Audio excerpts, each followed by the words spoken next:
Жапония сонына дейін түсіну мүмкін емес ел. Оның тарихы жұмбақтарға, өрлеу мен құлдырауға толы. Ал мәдениеті соншалықты ерекше, тіпті басқа әлемнен келгендей көрінеді. Бұл самурайлар намысы үшін шайқасқан, император құдайлардың ұрпағы деп саналған. Ал өмір философиясы жапондарды әлемдік көшбасшыларға айналдырған ел. Бірақ қалайша бір кездері жабайы және бытыраңқы аралдық мемлекет бүгінгі күні әлемнің ең қуатты державаларының біріне айналды. Бүгін мен сіздерге Жапония тарихын айтып беремін. Бірақ оны мектеп оқулығында емес, қызықты ерекше фактілер мен таңғажайып дәстүрлер арқылы жеткіземін. 20 мың жыл бұрын Жапонияға жаяу жетуге болатын. Ешқандай кеме керек емес еді. Өйткені теңіз деңгейі төмен болатын. Ал Жапония Азия мен құрлық арқылы байланысқан жарты арал еді. Алайда табиғат өз дегенін жасады. Теңіз деңгейі көтерілді. Құрлық су астында қалды. Аралдар бөлініп, қазіргі Жапония пайда болды. Қазіргі жапондардың ата-бабалары келгенге дейін бұл жерде айын тайпасы өмір сүрді. Олар қою сақалды, ақшыл терілі жұмбақ халық болды. Олар аң аулап, балық аулап,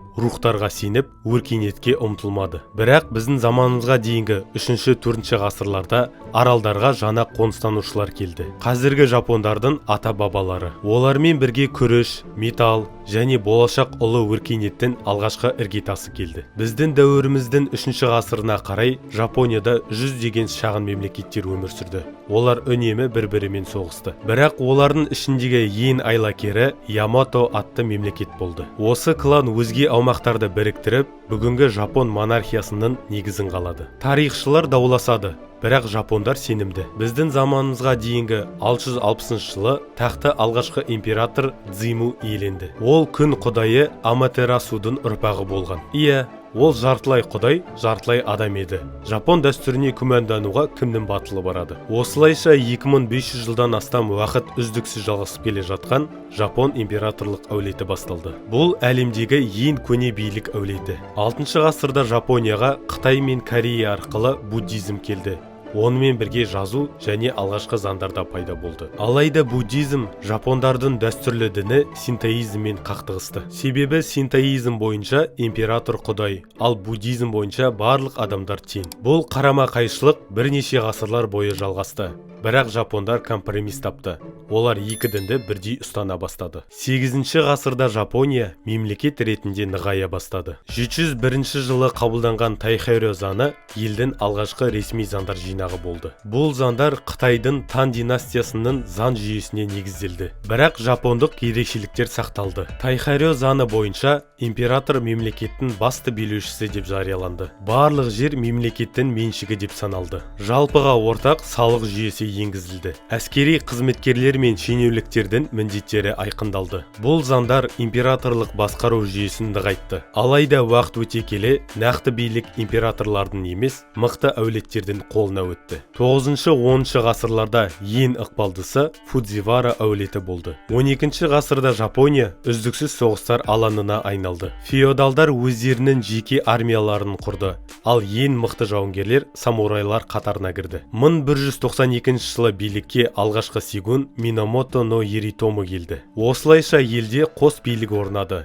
Император ресми түрде тақта қалды, бірақ нақты билік әскери қолбасшыларға, сигундарға өтті. 1274 және 1281 жылдары Жапония тарихындағы ең үлкен сынақтардың бірі басталды. Құбылай хан бастаған моңғолдар Қытайды, Кореяны жаулап, енді Жапонияны да басып алмақ болды. Алғашқы жорықта 30 мың жауынгерден тұратын флот Жапонияға аттанды. Кенеттен күшті тайфун соғып, моңғол кемелерін түбіне батырып жіберді. Бұл құбылыс камикадзе, құдайдың желі деп аталды. 1281 жылы моңғолдар тағы бір рет басып кірмек болды. Бірақ бұл жолы да құдайдың желі оларды тоқтатты. Бұл оқиғадан кейін жапондар өздерін құдайдың қорғауындағы ұлт деп есептей бастады. 7 ғасырдан бастап Жапонияда феодалдық қоғам қалыптасты. Елдегі ең басты билік әскери қолбасшылар, сигундардың қолында болды. Олардың қол астында самурайлар атты жауынгерлер қызмет етті. Самурайлар Бусидо кодексін ұстанды. Өз қожайыны үшін жанын қию ең үлкен құрмет. Ерлік пен адалдық басты қағида болды. Шаруалар елдің негізгі бөлігін құрады. Олар күріш, шай, көкөністер өсіріп,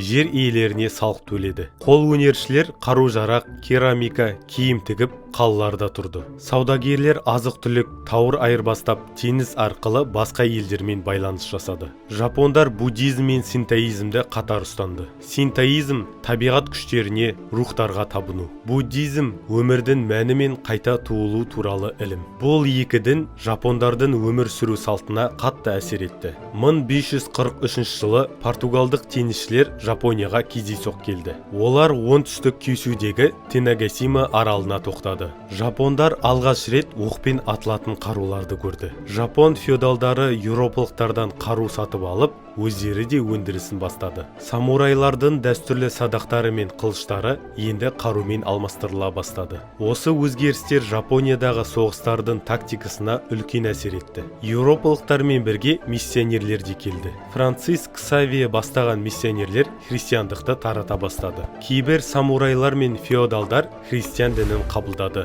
бірақ кейін бұл дінге тыйым салынды. Жапония феодалдық қақтығыстарға батқан ел еді. Бірақ үш мықты билеуші елді біріктірді. Ода Нобунага самурайлар арасындағы билікті өз қолына алып, буддистік монастырларды жойды. Қару-жарақтың күшін пайдаланып, көп аймақты бағындырды. Бірақ оны өз адамдары өлтірді. Тойотоми Хидеяси Нобунаганың ісін жалғастырып, бүкіл Жапонияны біріктірді. Бірақ оның билігі ұзаққа бармады. Токугава Иясу 1600 жылы Секигахара шайқасында жеңіске жетіп, толық билікті өз қолына алды. 1603 жылы ол Сигун атанып, Токугава сигунатын құрды. Осылайша Жапония бір тұтас мемлекетке айналды. 19 ғасырда Жапония үлкен өзгерістерге тап болды. Әлем қарқынды дамып жатты, ал Жапония оқшауланып қалған еді. 1853 жылы американдық коммодор Мэтью Перри Жапонияның теңіз порттарын ашуды талап етті. Батыстық державалардың қысымымен ел ашық саудаға көшті.